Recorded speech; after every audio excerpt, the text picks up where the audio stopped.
Hello my friends, welcome to Inside Out Electronic channel, and today we're gonna take a look at this Kenwood MDLP player.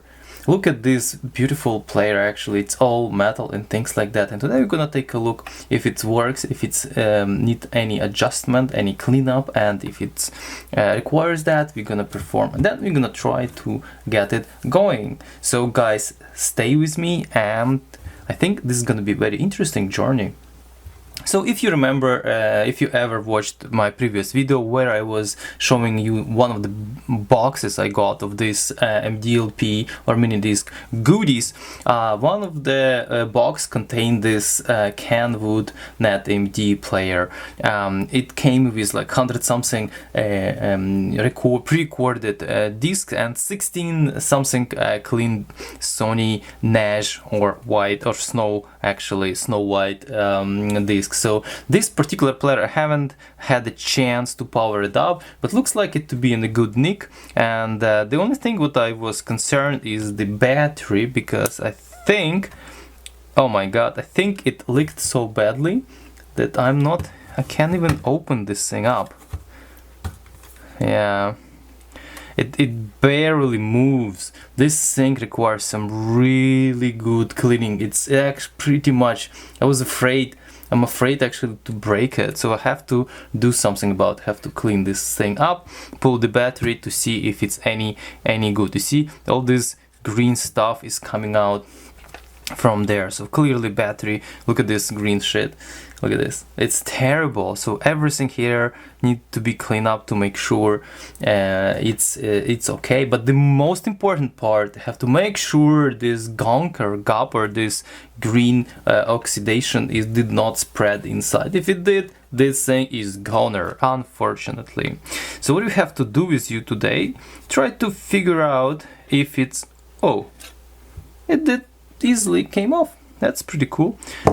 Yeah, we have to take a look if this thing is alive, first of all, and secondly, to see how much internal damage had happened.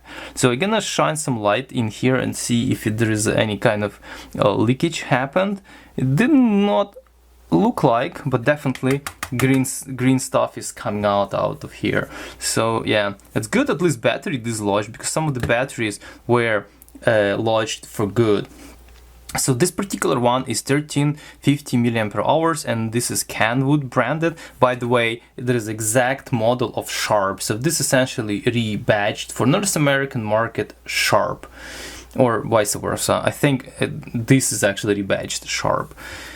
So yeah, let me measure the voltage. This battery seems to be in a good nick, not too much of oxidation. I'm wondering where did it leak from, because not this side, not on this side I don't see any green crud, and it says 0312, so I assume it's actually not too old battery. It's probably from 2012. It's 10 years old, which is still pretty old, but it's not too bad.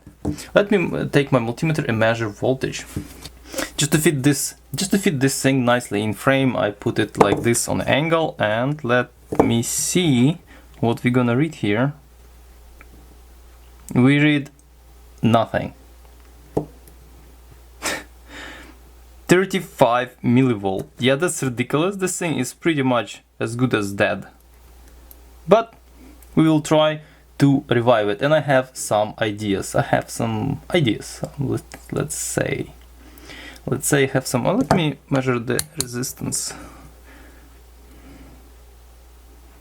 Yeah, it's not too bad. It's like 460 ohms, so it's not shorted internally, so there is a chance we can revive it. There is a little chance. So this is gonna be a separate story. Let's put it aside. It's clearly dead. Okay, let's remove this guy. Don't need it anymore. Okay, so definitely this has to be cleaned up. And now I have to take a look how easy it is to disassemble this little guy.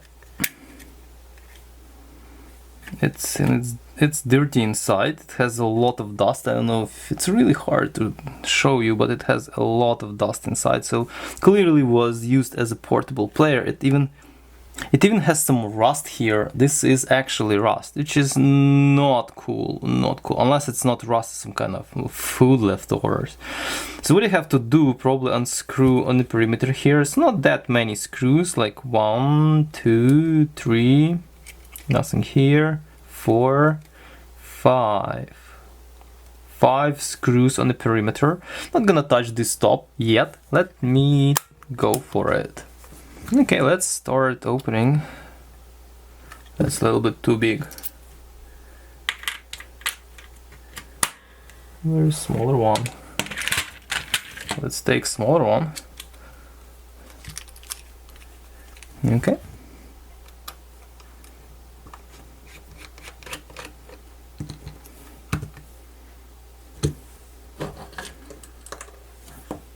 Gonna use this as a container for screws.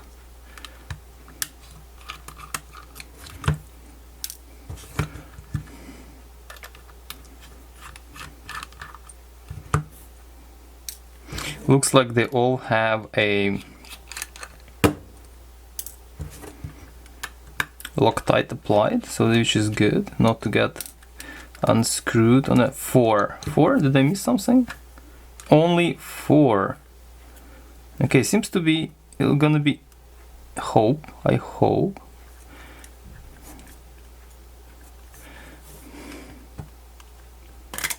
Oh wow!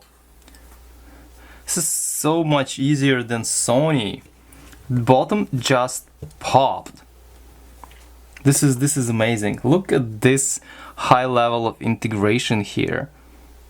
Wow. Obviously gonna take a photo of everything right here. Looks like there is a whole bunch of Sharp, as I mentioned, branded stuff. Look at this, Sharp, Sony. We have Sony, probably decoder. What is this? This is memory, highly likely. This is memory chip. Branded, I think it's Toshiba, right? No, it's not Toshiba. It's really hard to say. Because of the sticker, it shines like crazy. Okay, Sharp.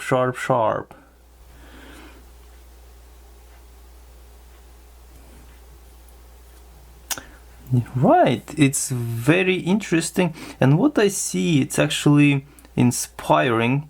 We don't have much of a corrosion on this sort of terminals, and access to the back of the battery bay super easy, again, in comparison.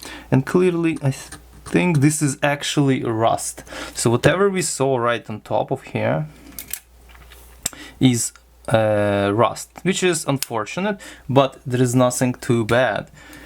Let me zoom out a little bit, it's a little bit brighter. There is nothing too bad. So yeah, I guess in order to continue we have to take this top off.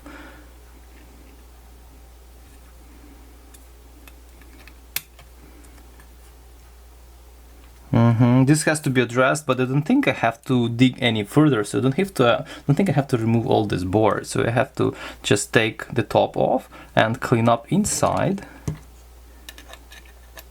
of the drive bay.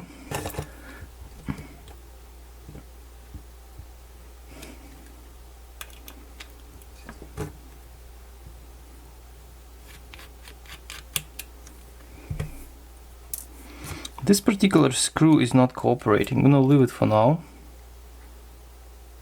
Probably need bigger driver. Just don't wanna rip it, otherwise it's gonna be game over. Strip it, I mean. Okay. Okay, another one. It's only 4.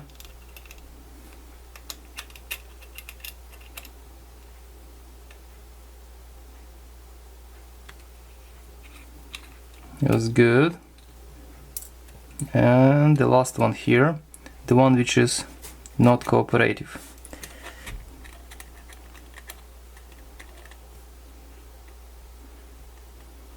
Hope it's not stripped. Still not cooperative. Shit, I don't like this.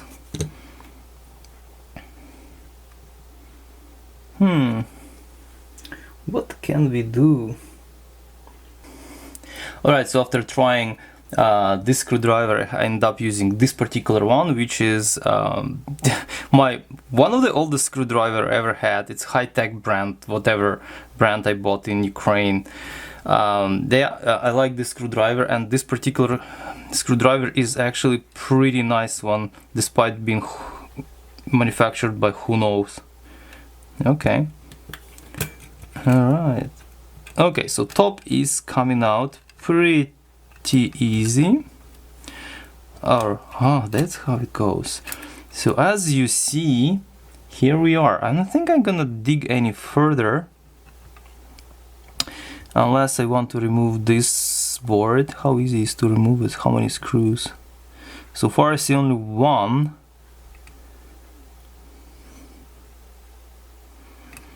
So far there is only one. Well, it's weird if it's holding only on one screw. Okay, so there is a reed head and the right head, I think, or special heater warmer thingy. So this has to be cleaned up. This is a lot of gunk right here. This all gunk has to be cleaned up. So I'm gonna clean it up on my own without you watching me doing this, because this is manual and tedious job. Looks like this particular unit made in Malaysia. Here is the serial number and some Japanese or Chinese text, or Korean. I'm not, not an expert here. Please correct me. And yeah, laser stuff. Everything is super dirty. I'm not sure how easy it is to remove this frame here. Yeah, I'll think about it, because yeah, it's a lot of gunk. So everything has to be cleaned up. Let me try to do you a little bit of zoom and a little bit of brightness.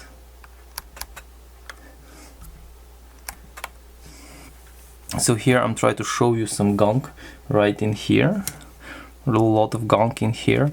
Here is the optical stuff. Again, it has a lot of dirt, some kind of fluff and things like that.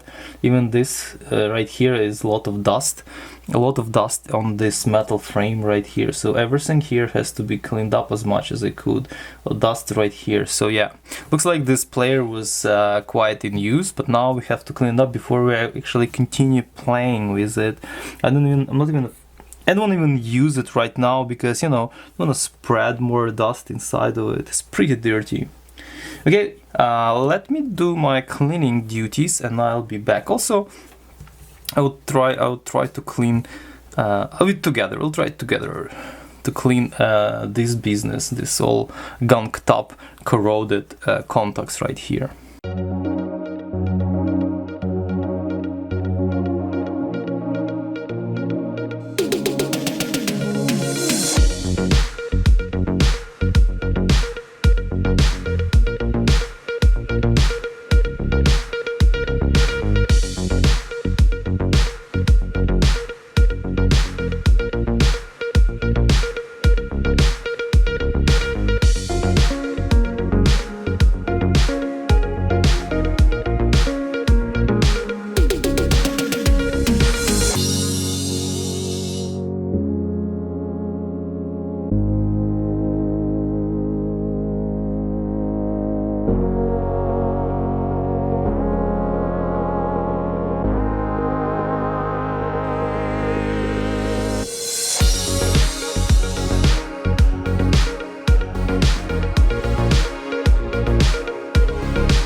So at this moment I cannot continue because I need to bring it to my super magnifying glass and try to pluck some of those hairs which actually stuck around the lens, and I wouldn't be able to do that. So I'm gonna do it off camera and then I'll show, well, as much as I could, I'll show you results. Okay, I've done some cleaning job as much as I can do under serious magnification. I cannot wrap my mind why was so much fluff and hair around the lens assembly. It was crazy how much I pulled. It was teeny tiny bunch of hairs. It's not like my cotton swabs that I was just using. No, it was like teeny tiny hair, probably some, you know, fluff from the carrying this thing in the pocket of a jeans and stuff like that. Really fine hairs. Wow, crazy. Not cat hairs, like really tiny ones, like, you know, 1 or 2 millimeters long. Anyways, I was essentially plucking them around. So looks like what left to clean is this thing, right? It's a bit of a, it's just a wipe, no big deal. It has some corrosion thingies here, so I have to clean it up. And after that, I'm gonna put this back in just to make sure I'm not gonna damage anything in this particular area, and then try to clean up that corrosion on the battery contact.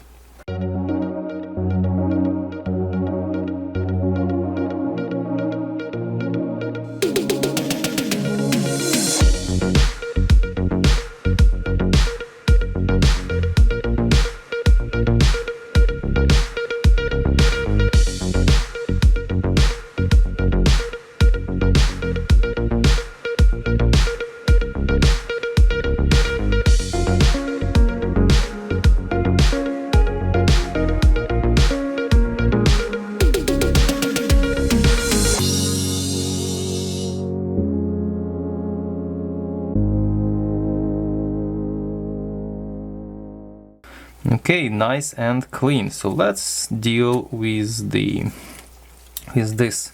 So what I'm gonna do, I'm gonna spray it with alcohol here, saturate essentially, then use one of those Q-tips, try to wipe everything as much as I could. Ideally, it'd be nice to disassemble. Let me figure out, maybe it's actually easy to disassemble. Alright, it took me some persuasion actually to get this thing out. But I did successfully without breaking anything. It's very important not to break anything which is not broken already. So yeah, now I have to clean up this on both sides, and it'll be so much easier when this thing is off. Then I'm gonna pay attention to this side, but looks like this side is almost clean. So for that, this time I'm gonna use something more advanced. I'm gonna use this because this is actually a little bit more sophisticated cleaner.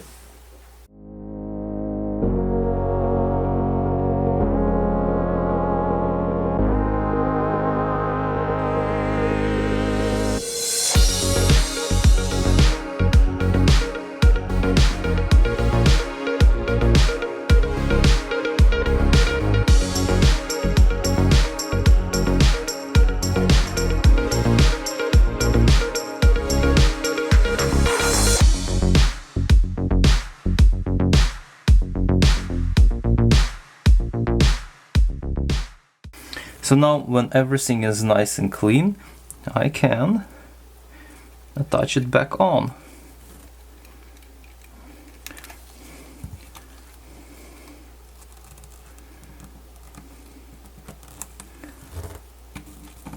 Ta-da!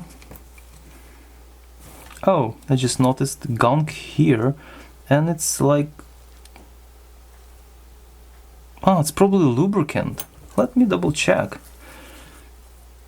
Yes, it is a lubricant. Wow. Unless it's some kind of ice cream someone forgot behind. It's lubricant because this whole mechanism, you see, it has to move nicely. So yeah, it's lubricant. I was about to clean it up, but turned out to be, I don't think I have to. Alright, so let's place this back cover when it's supposed to be, back on, and let me assemble it back in. Okay, so probably we have to, I assume, go power side first, and then go like this. Ta-da! Super easy. It's a whole bunch of screws. And let's install them. It's 4 screws, it's 8 in total. It's not much really screws here, not many. Hello. Okay.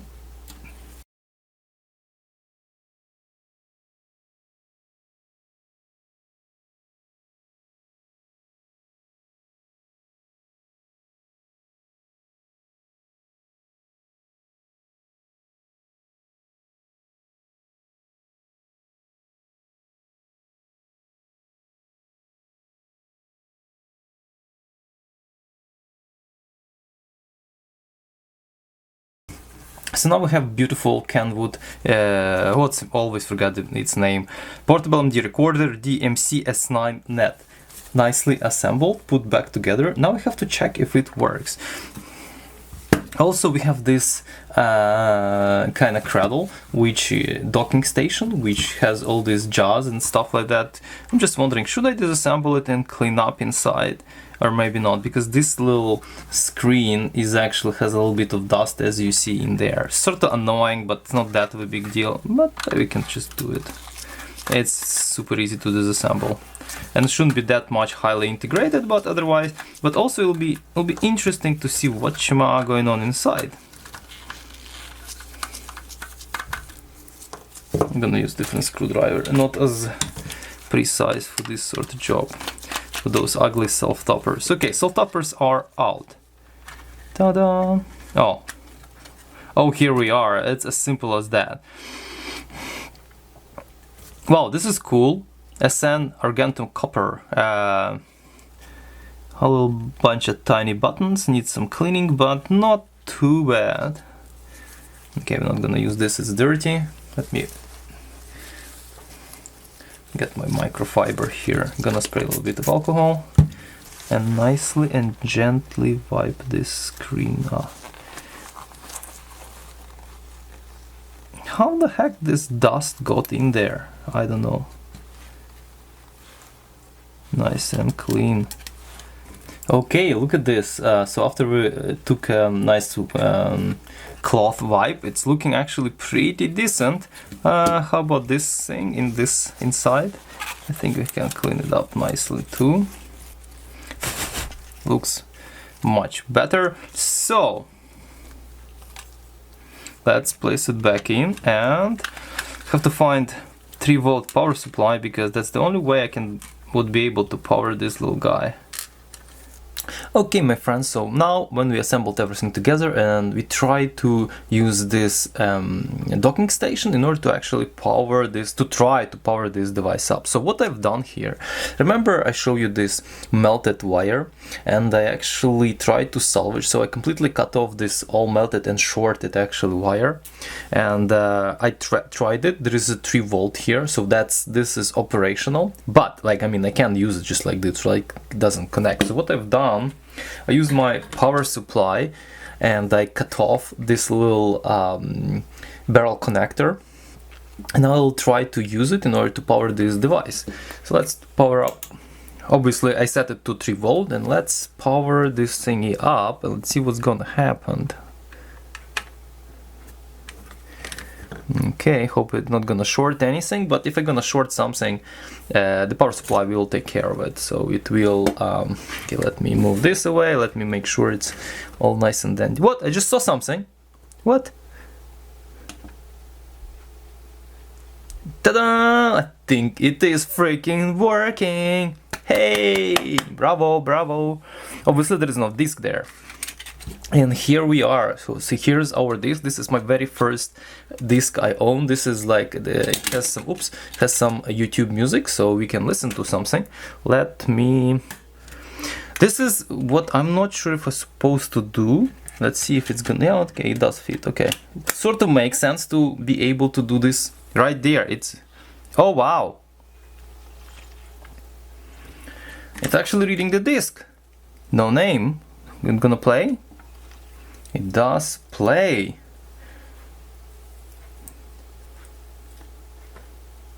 Okay, let me see. So this is my disc which is recorded. I'm gonna put some.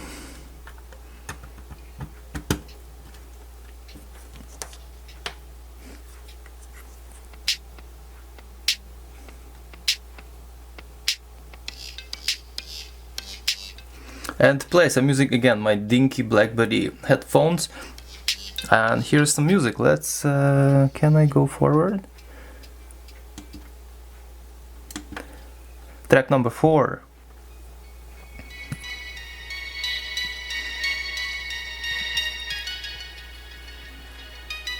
Clearly there is some music. Notice the little tiny fish which is actually floating right here. It's some sort of animation. That's pretty cool.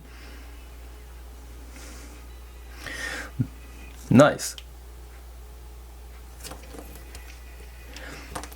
Amazing, this just works. I have some other discs, but I'm not gonna. This probably contains some proprietary music, so I'm not gonna try that. I'm not sure even what's on this one, but I do clearly have this thing working with this 3 volt from my power supply. And actually I can tell you how much milliamp this thing consumes at the moment. It's 94 milliamp while playing music. Also, I'm curious what's gonna happen if I connect to one of those. It's really hard to do now. Let me turn it around safely and slowly. Okay, still playing. Okay. And okay, so audio out, speaker out, optical line in, audio out. Let's see what's gonna happen here. Okay. Whoops, I shorted something. Yeah.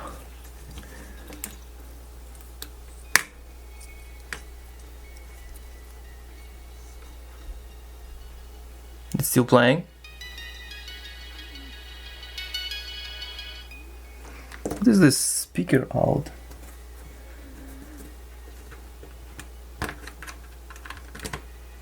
It just... Yep, still plays. Alright, so cool. Clearly we have working unit, but what I don't know if I can salvage the battery.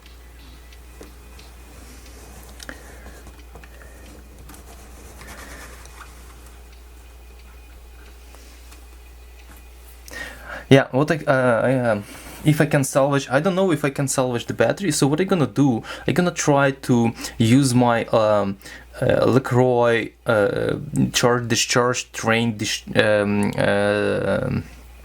mode in order to actually try to revive this battery and see if it's salvageable, because none of those two are salvageable. This sort of has some charge, but if I put it in this device, it just didn't have any signs of life. This one is completely dead, but I keep them for memory. This one I don't know, so I have to give it a shot. So this one is clearly from this particular device. Kenwood branded. Alright. Okay, my friends, after a long time of charging of those and refreshing of those batteries, I finally got them sort of charged. So let's see what kind of capacity, or if they work at all, capacity I'm gonna test with my special tool. So there is a disc already in there. So let's try this. How much? 900 milliamps or something. Sony one. Alright, it's a bit beat up battery, but let's see what it's gonna do. Insert it here and power it on. Okay, it already shows like battery is no, but it does something. It plays. Let's do next track. Next. Yeah, I mean, not sure how long it's gonna last, but it works. Let's stop it. Let's shut it down. Okay, next one we're gonna try this Sony. This one is 1400, I think, milliamp hours, and I think that one was actually doing more or less like 400 milliamp. I think I tested it before, but oh, that's not cool. So that one was actually charged, the first one, and looks like it discharged itself over several days of just sitting like this. So, oops, so this battery is probably gone ski. So this one is still okay ski. Let's try the original one, which this Kenwood came with. Let's see what that's gonna show. That shows nothing. I had actually pretty high hopes on this battery, but looks like it shows nothing unless there is a bad contact here. Oh my, yeah, that sucks. This battery was actually taking the longest time to refresh and things like that, but looks like it's just not working. Did they put it correctly? Let's try again.